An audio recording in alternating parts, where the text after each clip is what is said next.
Welcome to episode 41 of Communicast, a communication skills podcast. I'm Scott D'Amico, president of Communispond, a global communication skills training organization. Confidence is courage plus commitment. My guest, Lisa Guillot, is the founder and lead coach at Be Bright Lisa, where she helps her clients bring their vision to life through her clear vision framework. In this episode, we talk about the formula for building confidence, the important role self-awareness plays in growth, and how to deal with imposter syndrome. I hope you enjoy. Lisa, thank you so much for joining me today. Hi, Scott. Thank you. I appreciate it. I'm looking forward to this conversation. Me as well. To get things started, why don't you just tell the listeners a little bit about you, your journey, and really what it is that you're working on today?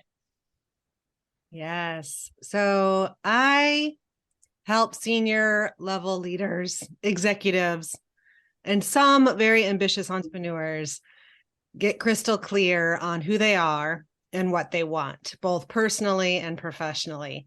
Big believer of who you are is who you are everywhere you go. And that shows up in communication too, which I know we're going to be talking about today. I started my career in San Francisco during like the dot-com boom and the dot-com crash, and spent lots of years in creative design studios, ad agencies, marketing departments. And now I take the creative process and all of the tools and techniques that I learned using branding and brand identity and help my clients find their personal identity using mindset work.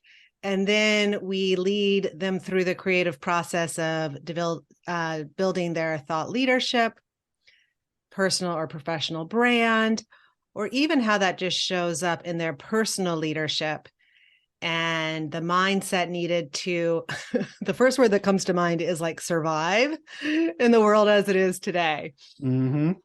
So it's a lot of fun. It's a lot of fun blending together, what was my background. I started a graphic design studio in 2009 after being laid off twice. I think oftentimes it's the marketing world, the design world, ad agencies. We always get the shaft whenever the economy tanks. And so like after 9/11, boom. After 2008, 2009, boom. And it was at that time I started my branding studio. And then in 2016 is when I became a certified transformational life and leadership coach. So then I started to weave that mindset work into the type of work I do now. That's interesting. How did you make the leap or kind of make that connection between the design work and the branding over into this mindset, leadership coaching, kind of identity coaching practice? Well, I think like most coaches, whether you're a leadership coach, executive coach, spiritual coach, we all kind of have our own version of your own life crisis, right? Your own breakdown leads to your breakthrough. And I noticed in my graphic design work with my own clients, I was bringing so much perfection into the work. As a graphic designer, you are paid to create the perfect design, find the perfect color, write the perfect headline, and you're rewarded for that type of work. So that totally like fed right into my ego and into what I call your paradox pattern. It's what gets you to where you are today, but then you hit the ceiling of, I'm just going to keep doing it this way and doing it harder and better and faster and longer, and then you crash. And I also started to recognize with my clients, it was always right before launch, right before we were going to hit, publish on a website or send a book to print, or they were going to get up and present their work to their clients, their brand, whatever it was. They would start to throw stuff in the way, whether that is, no, I don't want to buy that plugin for WordPress. No, I don't like that color anymore. These words aren't right. They just started to throw stuff in the way. I thought it was my design work, but now looking back, I noticed, no, that was really just a cover up for their mindset and they weren't in the mindset space to launch. And so now I can help lead them through moving from who they are being, the inner work, into how they show up externally, what I call your outer platform, if that is in branding or design or a speaking engagement, for example. That's all mindset. And that's how you can lead someone from kind of that fear-based mentality and throwing up all the armor and everything that's in the way, and then lead them into really, standing on their own 2 feet as who they are and showing up with confidence. So that's sort of the tie between the two. That makes sense now. And you hit on mindset there a couple of times. That's a great segue into what I really want to talk about first, was around communication and what it looks like to be a great communicator, because mindset definitely plays a big part in communication. So Lisa, from your perspective, when you hear that somebody is a great communicator, what's that mean to you? What vision comes to mind? Ooh, vision. I like that.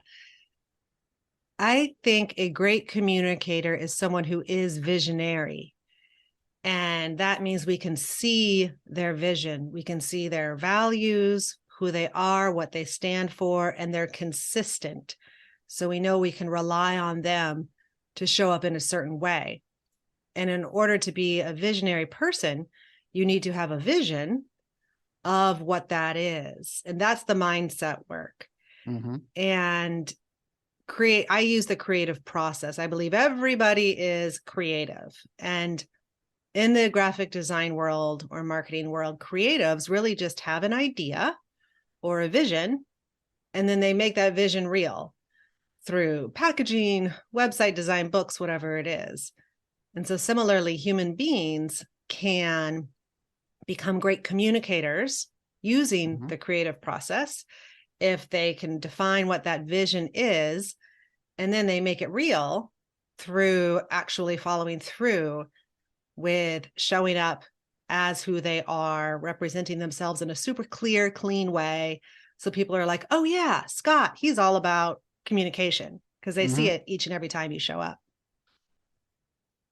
So if I'm capturing this, somebody from your perspective that's a great communicator, one is they have a vision.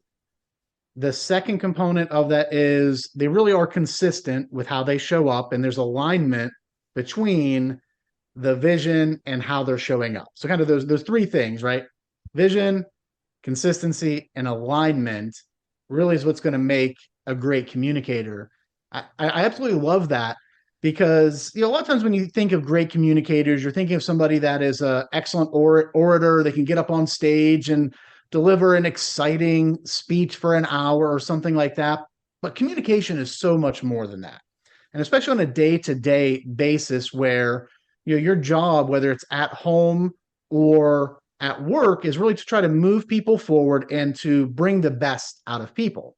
And to do that, if you're able to kind of share a vision or come up with a joint vision, be consistent in how you're showing up and supporting that vision, and then making sure there's alignment between your words and your action in that vision, to me, that's spot on for a great communicator. Boom, right there. And spot on for thought work as well, right? The thoughts you think become a feeling, and then you take action or you don't, and then you're consistent. So if you can continue that cycle of thoughts that lead to feelings that lead to action, then you're going to be able to show up consistently.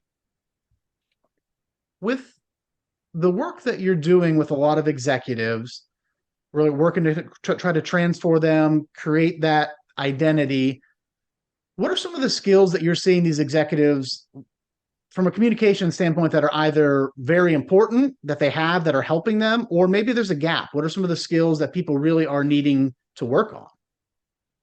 Yeah, it's super interesting because a lot of my clients are VPs just turning SVP. And they were given the position of SVP because other people see them as confident, go-getters. They believe in them. They're trustworthy. They can, hit the ROI. And then when that individual becomes a senior vice president, all of a sudden they themselves on the inside are like, oh, wait, wait. And then they hit that, what I call that paradox pattern. What's gotten me to where I am today isn't going to take me to that next level. So I work with a lot of folks in this boat to really develop inner trust, to trust their decisions, to be resilient in what they believe in and how they're showing up. And when you trust yourself, then on the outside, you become trustworthy. And you do that through active listening, integrity, and clear decision-making, quick decision-making as well. Similarly, I also work with my clients to expand their energy using rituals, habits, practices, whether it's like spiritual into, having a relationship with your chakras or your breath, or even, creative expression comes from your throat chakra right here. Mm-hmm. And how we use that, how we can notice it, is going to enable you to become somebody who is clearly communicating. So the more internal energy you have, the more you can actually expand time, you can make more clear decisions, and also be able to clearly communicate.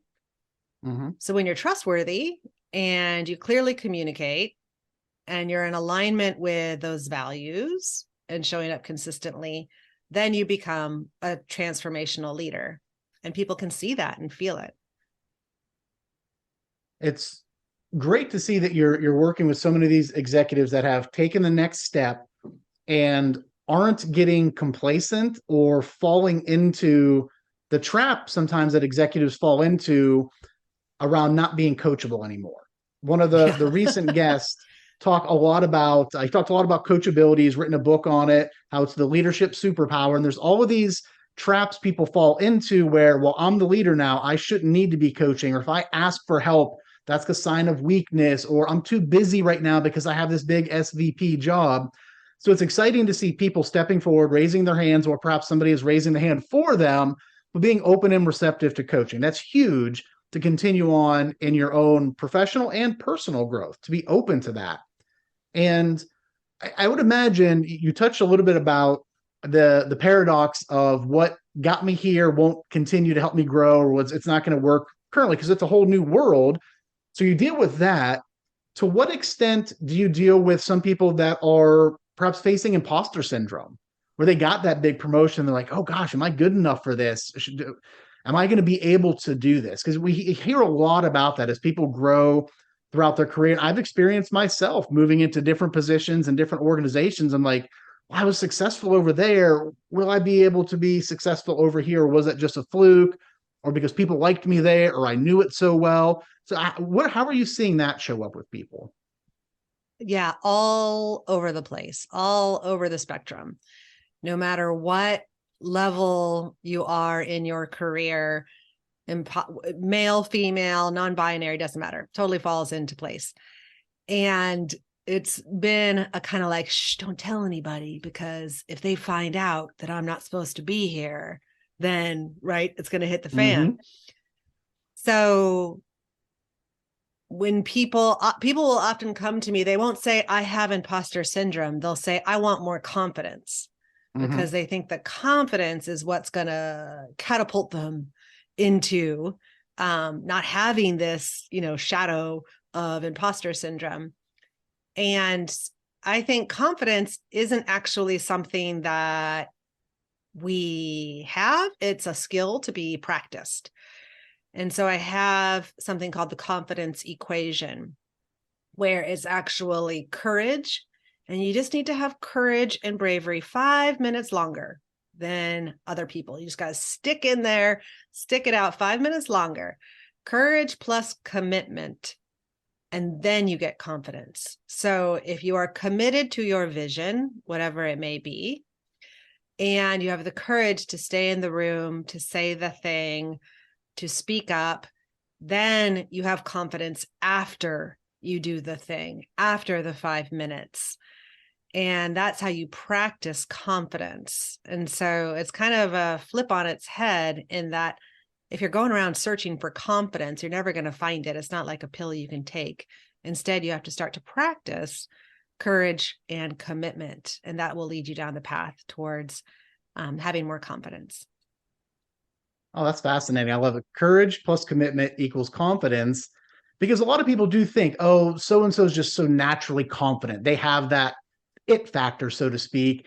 But likely, if you follow it back throughout their career, throughout their life, throughout their childhood, they've either been put into situations or put themselves into situations where they're building that confidence, whether it is as a kid playing sports and you're staying in that batter's box and you're not backing out when the pitch comes. That's going to help to build the confidence. Or I think of, my daughter is a competitive cheerleader. The things that she does to do her flips and tumbles and back handsprings, over time, we've seen her confidence build because she had the courage to do it, and she's stuck with it and continued to work on it, and it's led to that confidence. So I absolutely love that equation. Yeah, there you go. Because like you're not going to do a back handspring like in a day. You're going to do it into the foam pit first, and then you're going to do it again and again and again until you start to have the inner trust. And right. And so that's really kind of fun to watch it in real time with your daughter. Lisa, as you really, the workplace has changed so much over the past several years.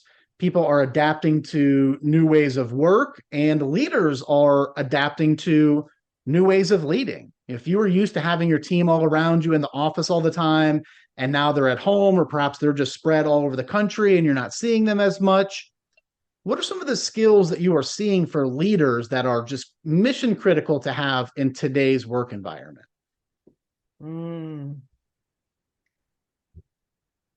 It's interesting because I think when it comes to communication for leaders at that level, you're kind of I don't want to say playing a game, but you really are dancing in between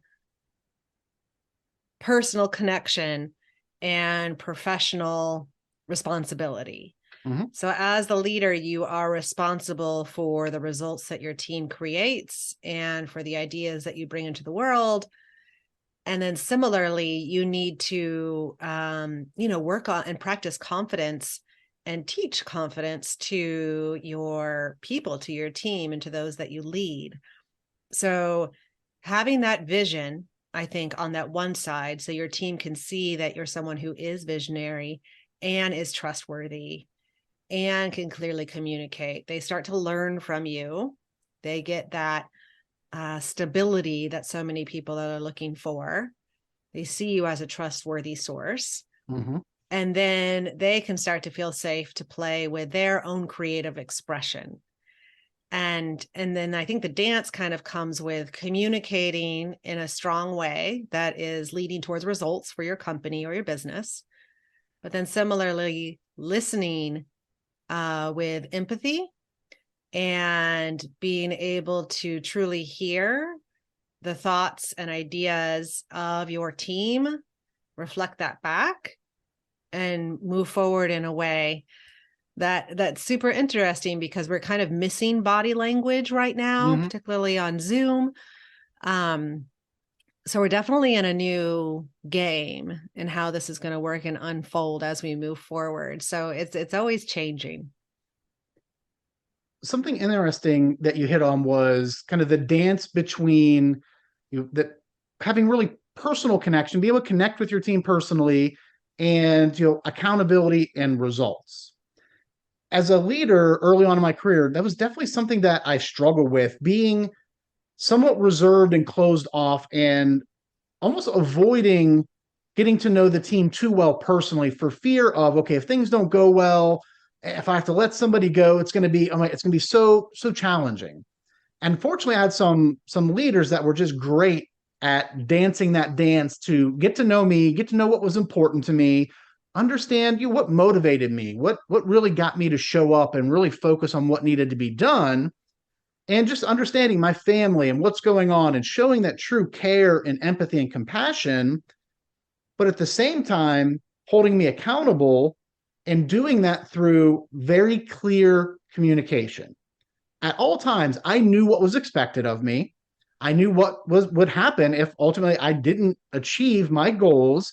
And if ever I was going in a wrong direction, in real time, we were having those conversations to course correct so that if it ever got to the point where maybe I was going to get let go for poor performance, it would have been I don't want to say an easy conversation, but I think a much less painful conversation because it would not have been out of left field. Because I'm like, wait, what are you talking about? I thought we were Right. best friends. You always ask me about my kids. If you're doing that, but you're not communicating clear expectations with people on a consistent basis and giving them feedback and course correcting, I think that's where the challenge comes in for a lot of people. Yeah, I think so too, 100%. And I work with probably 85% of my clients are women at that SVP level. And there's a huge shift in how women are leading because they're not just meant to be little men anymore.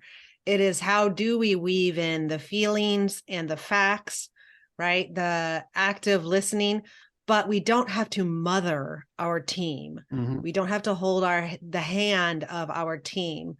We need to be able to show up with empathy, but likewise, there's a distinct moment between a feeling and how we feel about something versus the facts, right? And when you can move a conversation to just straight up facts, it starts to neutralize, right? But you always ask me about my family and I thought you cared about me. I do. But from a neutral place, here's the facts. So I think that's an easy way to help distinguish between the two as well. Great example. Thank you. Shifting gears a little bit, we've talked a lot about your clients and what you're seeing as being important in the space, but if you think through and look back at your career progression, what are some of the communication skills that you think have really led to your success and have got you to where you are today?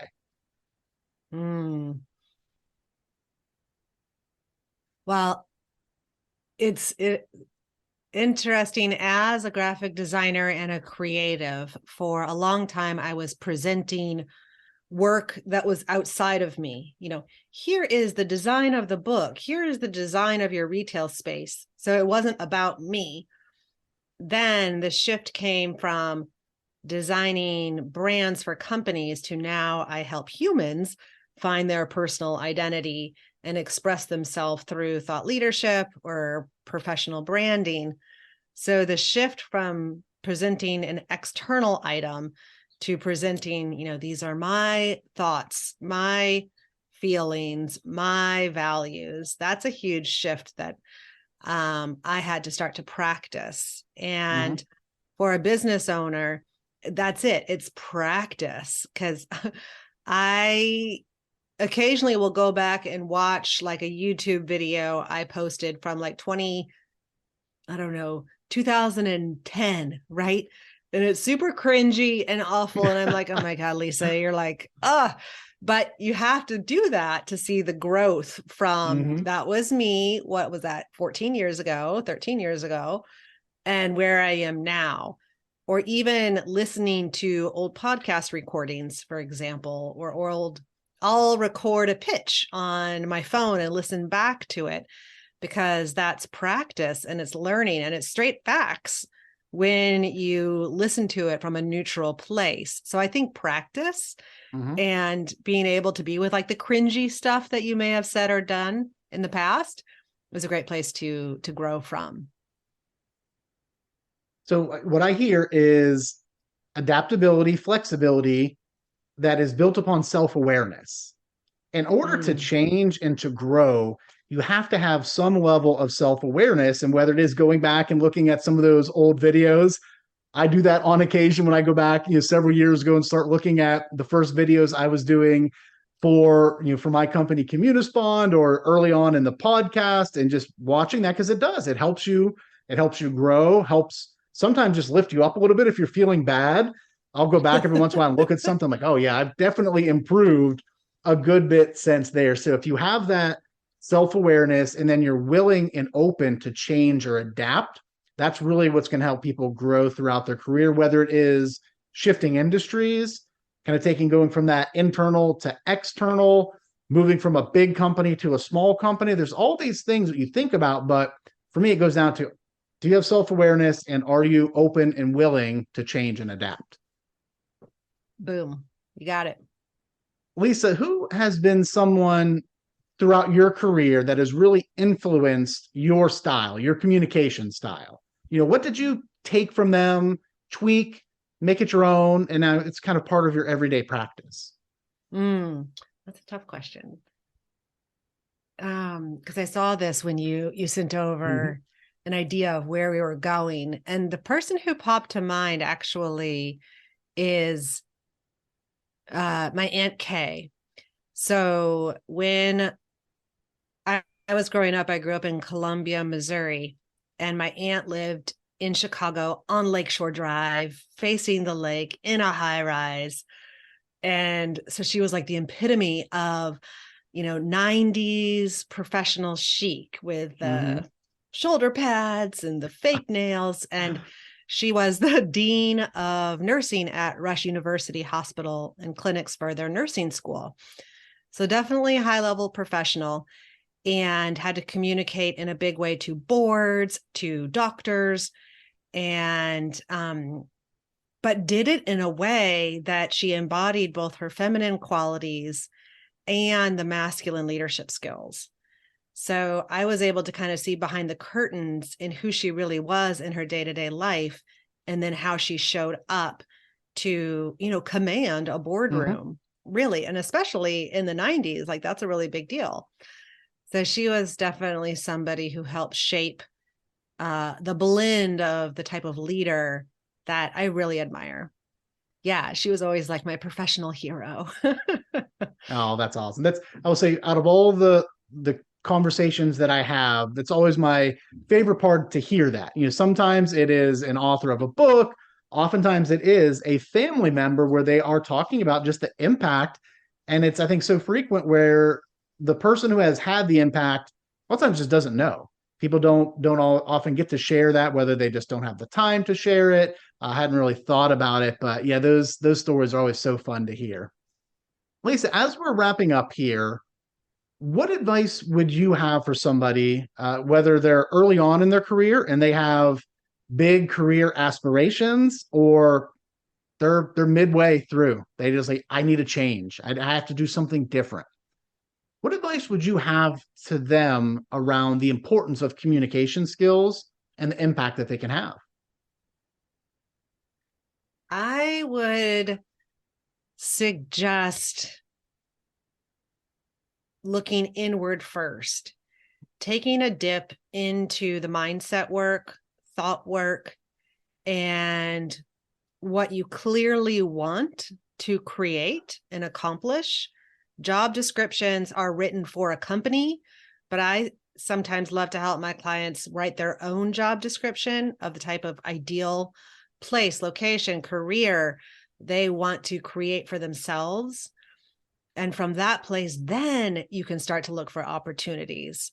It's kind of rare to actually sit down and define, what do I really want? What's getting in the way? Mindset's always getting in the way. And then, right, and then catapult from there, and then go look for opportunities. And fun fact, oftentimes after we create what I call your visionary values, what's most important to you, then opportunities just kind of arise out of the blue. But that's actually because you've done the work. You've done the inner work to get there. It's a perfect example. I went through that exercise about 6 years ago. So I've been with my current company for 5.5 years. Prior to that, I was at a different organization for a little over a decade. And when I hit that 10-year mark, I was ready for a change. I was like, I need something different. So I started really mapping out, what am I looking for in my next opportunity? What industry? Do I want to stay in this education and training space? Big company, small company, the ability to be agile and move quickly. So I started listing all of these things out, really what's important to me, what I want to avoid. As I was going through that, I had 2 opportunities pop up. And those guidelines that I put out there, the vision that I put out there for what I was looking for, were instrumental in helping me make the decision, which ultimately turned out to be the right decision, because the other opportunity, just that whole division didn't end up working out within 2 years. Whereas now I've had the opportunity to be here for over 5 years and grow, and I'm now leading the organization. So I love that advice. If you are thinking about a change, or just in general about your career, start to map out what's most important to me from kind of the big picture, the types of people that I want to work with, the things I want to do, what gets me fired up, what kind of shuts me down. And then, like I said, more often than not, those types of opportunities are going to bubble up for you. Nice. See, this mindset stuff does work. Absolutely. Lisa, thank you so much for joining me today. I really enjoyed the conversation, and I hope you have a great rest of your day. Thank you. My pleasure, Scott. Take care. A special thanks again to my guest, Lisa Guillot. The big thing that stood out to me from my conversation with Lisa was the confidence equation. Confidence is definitely a skill that can be built through demonstrating courage and being committed to your vision. If you're looking to improve your communication skills, be sure to subscribe to Communicast so that you can continue to learn from my guests with each new episode. And if you have found value in the show, leaving us a rating or review would be appreciated. Thanks, and have a great day.